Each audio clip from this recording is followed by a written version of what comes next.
Yan ang isang problema. Kompromiso na yung sidewalk. Talagang naharangan na, no? Ang sidewalk kasi ay para sa taong bayan, no? So, ayan, nadaanan ni action officer lahat ng mga naka-illegal. Sumobrang trapal yan, pinagtatanggal. Ito yung mga nakumpis na.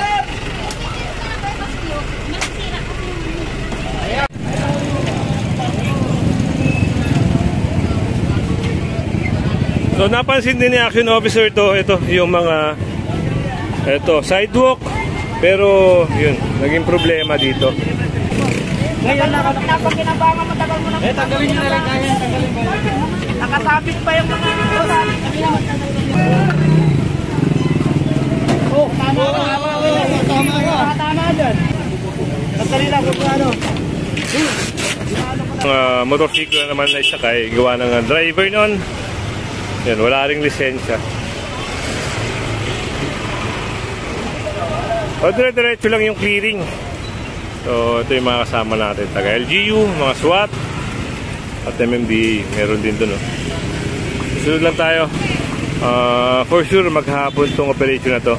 Hanggat hindi masuyod yung mga naka-illegal parking, yung mga sidewalk, na nagtitindas ng mga sidewalk. So, yun. O yung mga trapal na yung mga sumobrang trapal yan, pinagtatanggal. Ito yung mga nakumpis na.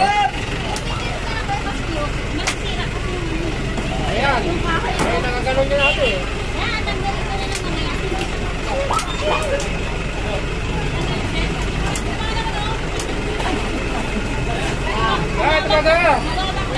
Paya, yan. Sirado yung kahoy. Cutter na lang. Sabi natin na, oh. Ito. Alima niya, oh. Tamaan, alima niya, oh. Ano, kababayan mo naman eh. So, yung mga, ayun, yung obstruction na bakal, yung parang signage yun. Medyo delikado para sa taong bayan pag may dumadaan. Ayun, pinalis ni action officer at pinalis ni Sir Lakay para wala naman disgrasya kasi nakukompromiso yung safety ng tao. Yun ang naging problema. Kaya nyo naman, pinipin para matanggal lang. So, tanggal na at bawal na nila ikabit yun. Kumpiskado na yun. So dito naman may nadaanan na yun, mga paninda na nasa sidewalk. Ngayon binaba na rin ng MMDA para kumpiskahin.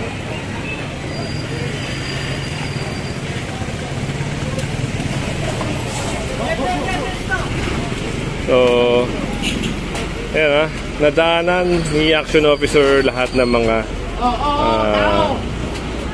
naka-illegal dito sa sidewalk, mga vendor dito. Ito yung ginagamit na nilang tindahan yung sidewalk. Ngayon, ang ganda ng paglilinis sa Pasig kasi talagang puspusan ngayong pagpasok ng 2023. Dito naman, ito, may napansin din si Sir Lugo ng isang naka-illegal park sa sidewalk. At bukod dito, yung mga extension nila, ayun, may napansin din doon. So, sundan natin si action officer kasi siya yung naglili dito. Ito, binasak na.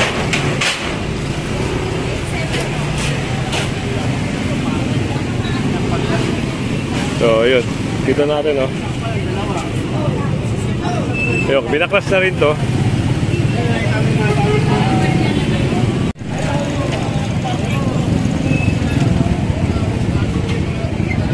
So, napansin din ni action officer ito yung mga sidewalk, pero yun, naging problema dito.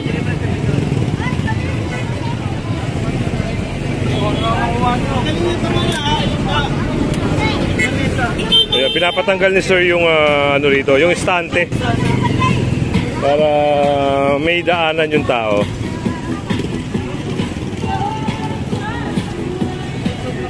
Ayun yung truck, no? Meron na po. Matagal na po yan. Bago namin. Bago na po yan. Maganda na po. Pero yung panatagal naman po, ano pa kuha para... So yun, kung ano yung makuha nila sa kanila. Pero dapat kasi talagang walang ganto. Walang ganto sa sidewalk. So talagang kailangan linisin. Yan, kita naman talaga na na-obstruct nila yung sidewalk.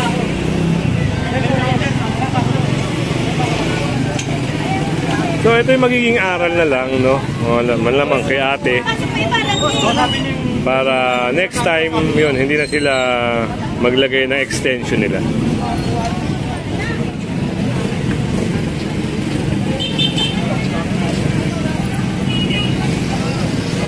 Yung may tatabi nila, yun, bibigay sa kanila. Yung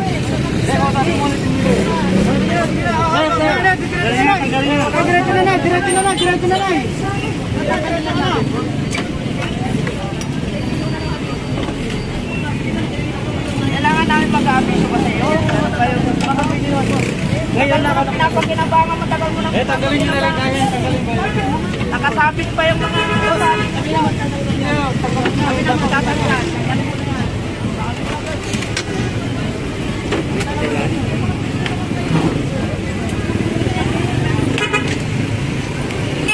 nagkaroon kasi ng extension. So bawal na bawal yun. Maglagay ka ng extension sa sidewalk. Galing yung nasa ilalim dyan. Nasa ilalim, nagaling dyan.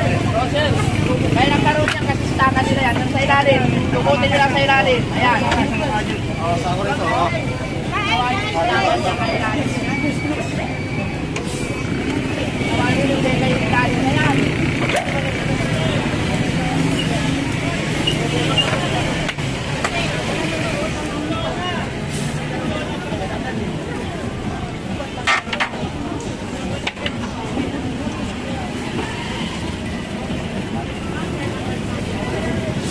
And for sure, ito, hindi na maglalagay si ate dito kasi alam niya na pwedeng maulit at makumpiska ulit yung mga paninda niya.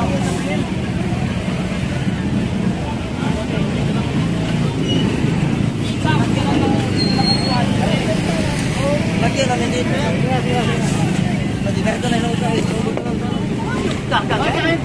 Kaya na namin dito.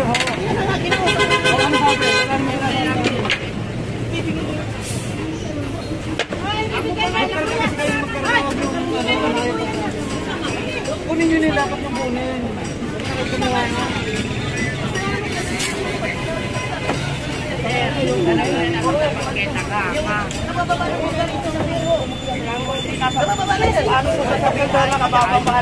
Tagal-tagal na yan. Tingnan mo, ginawa ko. Yung sa akin, pero yung pasama na. May hilo yan.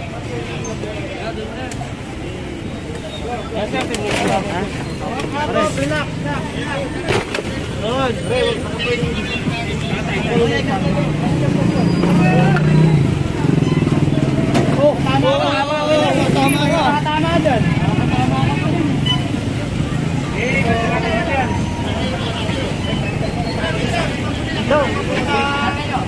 Karga daw, karga yung saging. Pula. Hoy, sandali lang, kanina to. Sabi lang dito namin. Sandali lang.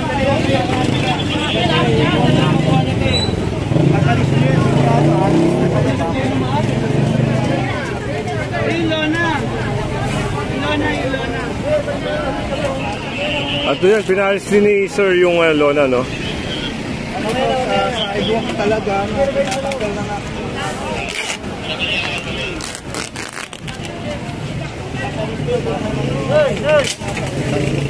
Hey! Sandali lang kung ano.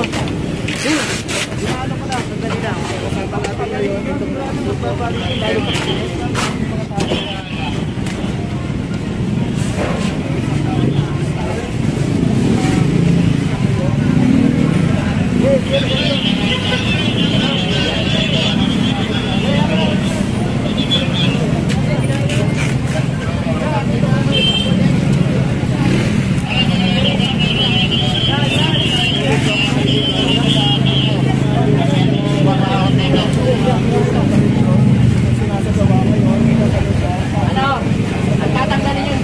Tanggalin nyo to.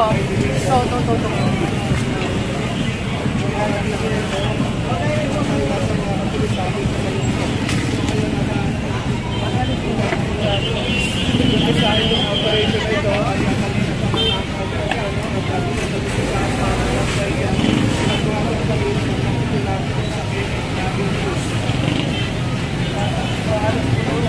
Lugi na negosyo.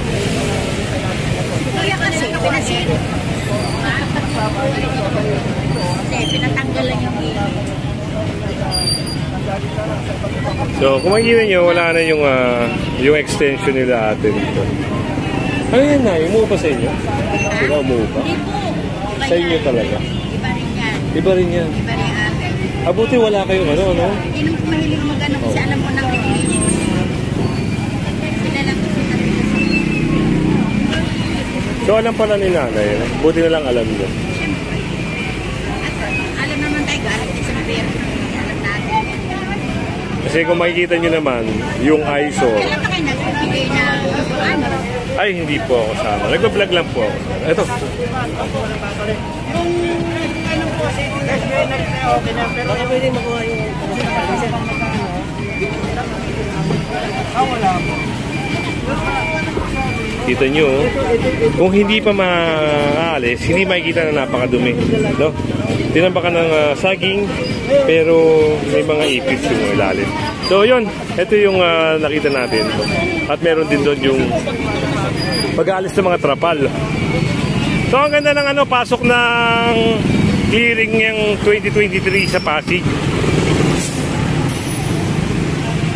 Silipin natin dito. So yun, yung extension inalis na rin, no? Makikita nyo mga signage, yung mga trapal na sumusobra-sobra. Ito babaklas na rin.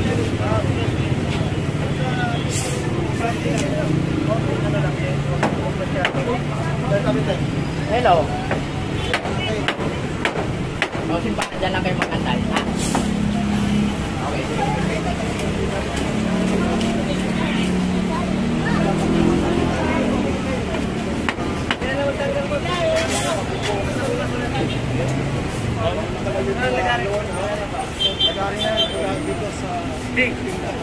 Lalagarin na lang para ano. So meron tayo nakita na parang tinitikitan doon. So lapitan natin. Tara. Ay, kinating na lang, no? Para ayan, matanggal na rin. So lapit tayo dito. Parang may tikitan dito na taga-LGU. So silipin natin kung ano yung violation niya. Ayan, no? Ito. Ayan, si Sir, oh. So ano violation ni Kuya? Improper use of safety helmet po. Nakatuntun po sa bonbonan po. So yun ang mali, no? So kaya nga dinesign ng helmet para sa protection natin. So yung mga gantong bagay, yan, matitikitan sila. So magagastosan sila. Kaya next time, no, kung mapapanood nyo itong vlog natin, kahit naka-helmet kayo, no, basta improper at nahuli kayo. Ako. Dalawa yung naharang dito.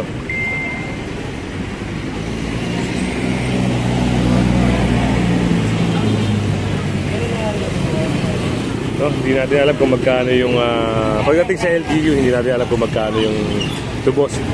Sa mga ganyan, sir, mga improper wearing of helmet, magkano yung Katumpas po yan po, sir, ng no helmet. sa LGU po, magkano? Sa 1.5 po yan. Ganun din pala. Kagaya sa sa MMDA, no. Malaking halaga, hindi yun biro, no, para sa atin mga motorista. Kaya lagi magsusuot ng helmet at nasa ayos. So, 1.5. Mabigat-bigat sa Salamat, sir, ha? Salamat. Ayan, tinitikita na. At yun, no, liwanagin natin, ha. Pag nahuli kayo dito sa San Man sa Metro Manila, so hindi na kinukonfiscate yung mga lisensya.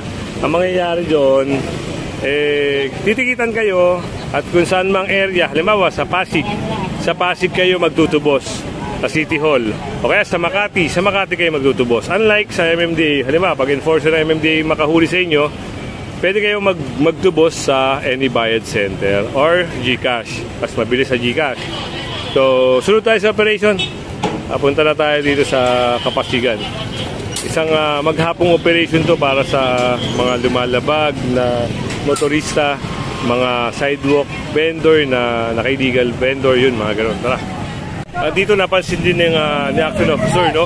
Yung mga, yan, yung mga nasa sidewalk na gulong.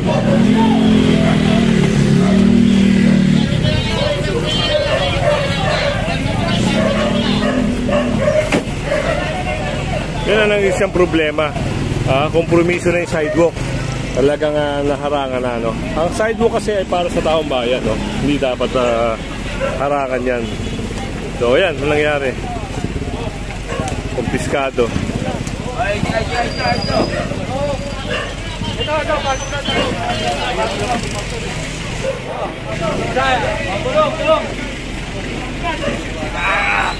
Bangga, tangkilin.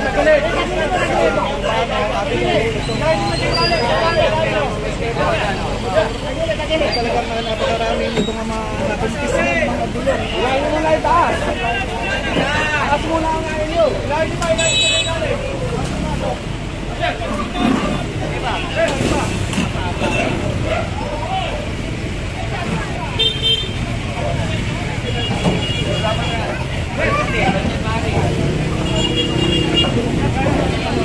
So, yun. Wala nang obstruction ngayon doon sa kabilang side. So, makakadaan na rin yung taong bayan.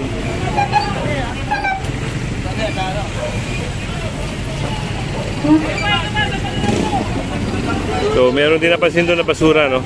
Yung mga gulong na basura. So, sinasakay na rin para hindi nakakalat. Kagaya nyo, no? Talagang thrilling ngayon dito sa Pasig. Madadaanan na makita ka may violation ka. Yan. Tanggal ang mga kung panindaman yan o ano, tinatanggal nila. Kasunod tayo sa operation. So dito naman may natikitan na isang motor, ayun, no? Natikitan ni sir. So legal parking yung violation niya. So babayaran yan sa Independent Center. Sorry, sa LGU, no? Sa City Hall kasi taga Pasig yung ano nakahuli sa kanya. Ang nakatiket. So dito rin isang motor. Ayan. Tignan nyo. Ihiramin yung lisensya nito, ha. Ganun din, no? Kung ano yung ginagawa ng MMDA ngayon, ihiramin lisensya, titikitan, babalik sa kanya yung lisensya at babayaran nila ito sa City Hall. So buti lang at hindi na isakay, no? Ngayon ang ganda ng operation sa Pasig. Talaga matutuwa yung mga kababayan nila na galit sa mga naka-illegal park, yung mga illegal vendor. Ayan, no? So yun yung lisensya at titikita na lang siya ng legal parking violation. So may garahe naman, bakit hindi pinasok sa garahe? Sayang, magagastosan siya, medyo malaki-laki rin, no? Yung babayaran nila dito. So ngayon pa lang naisipan nila ipasok. Natunod tayo doon. Dito rin nadaanan din yung motorista na walang susuot na helmet, pero yung buti na lang yung anak niya may helmet. So yun, titikitan din ng no class helmet violation. So consider na 1.5, no? At kung may helmet man kayo, suot nyo na maayos. Kasi yung ganyan natikitan, yung improper wearing of helmet, yung consider na no class helmet violation. E-bike, buti lang e-bike dahil kung motor yun, titikitan din yun. So dito naman, yun, yung isang motor sasakay, walang lisensya, patay. Walang lisensya, walang helmet si kuya, kaya ito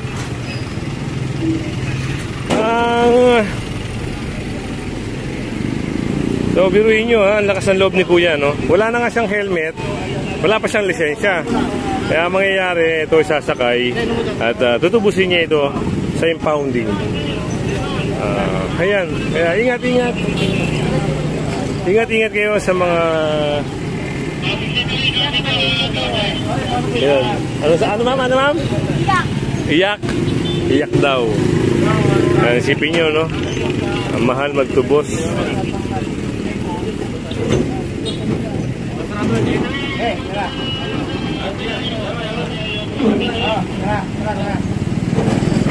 Diretso tayo sa operation. Dito naman sa area ng Pasig mismo, no? palengke ng Pasig. Ito yung mga vendor. Ayun, oh, yung mga nasa sidewalk. Yan.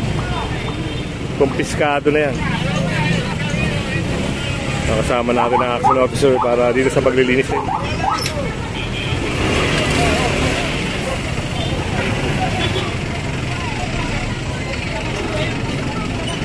So, diretso tayo ron.